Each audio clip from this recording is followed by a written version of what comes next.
ঈদে কাকে বেশি মনে পড়ছে বা কাকে বেশি মিস করা হচ্ছে?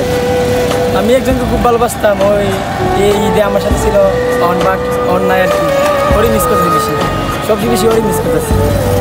তো ব্রেকআপ কেন হলো? আপনি তো অনেক স্মার্ট একটি ছেলে বা অনেক সুন্দর লাগছে আপনাকে দেখে, মনে হচ্ছে যে বর্তমানে শাকিব খানের মতনই, শাকিব খানের যে তুফান সিনেমাটা হচ্ছে এরকম। তো আপনি এদের চাহিদা দেয় না, দেখতে সুন্দর লিখে আনতে পারবো, তবে টাকা থাকতে না, টাকা নাই তাই এখন এই ভালোবাসা নাই, টাকা থাকতো ভালোবাসা থাকতো আর কি। চলে গেছে। তার মানে কি টাকা কাছে ভালোবাসা হয়ে যায়?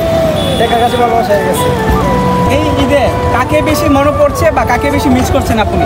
মিস তো ভাই করতেছি আমার মারে, আমার মা তো দুনিয়াত নাই, আমার মা থাকলে তো আজকে কত আনন্দ হইতো।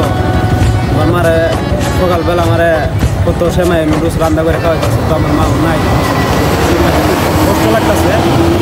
মা থাকতো তো অনেক আনন্দ পাইতাম, মজা লাগতো, তা মা নাই, ঈদও আমার লাগে অত আনন্দময় না।